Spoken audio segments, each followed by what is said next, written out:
Neel, I want to go back to something you had mentioned. You were working with a TAMP prior to engaging with Buckingham, and Jared, you're in a little bit of a different situation, kind of building it and really elevating the firm. So I want to ask you something on this as well. But oftentimes we have conversations with firms who we show those growth trajectories, and maybe they're doing it themselves or they're working with a different provider and they're considering a switch either to their business model or to the provider that they're partnering with. So just curious to learn from you, because you'd only kind of talked with Jim and learned a little bit about Buckingham. You haven't experienced it, which is a whole different way to kind of quantify the value that you receive. So how did you go through that decision process and actually then make the move of evaluating Buckingham and that overall partnership, given that you already had someone, I'm sure, helping you in certain ways with your firm?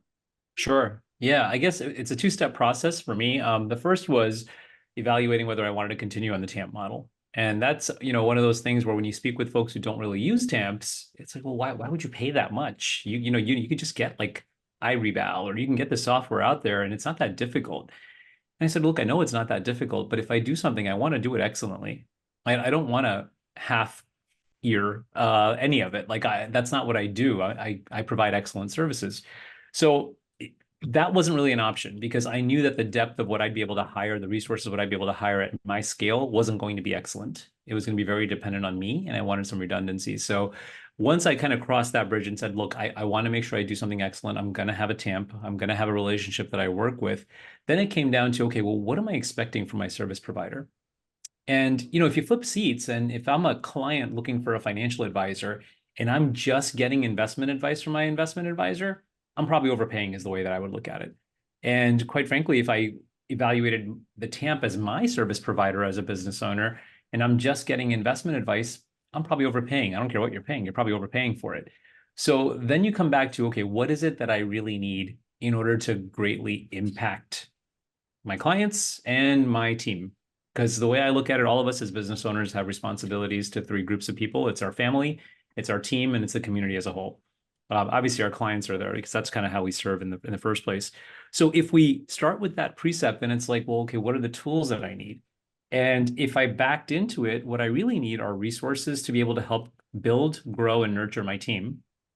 So this might be something that Buckingham, for example, uses to train its team members that they've been able to share with us and have a curriculum for the junior advisor, and maybe have these portals that Buckingham has in order to actually train advisors on how to have conversations on anything from Medicare to the sunset of the estate tax exemption to whether or not you should have an umbrella policy.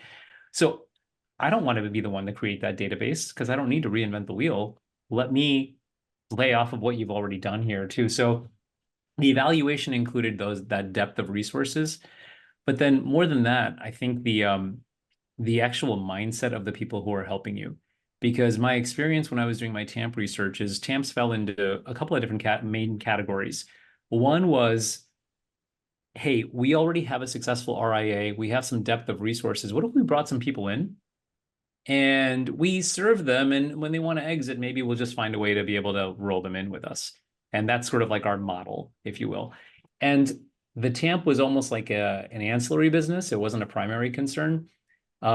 What I really wanted and what Buckingham offers is no, this is an important relationship for us. We're going to serve you to our best of ability. And by the way, we're not going to be content. We're going to keep adding things. Yes, we offer Money Guide, but here's a discount to eMoney.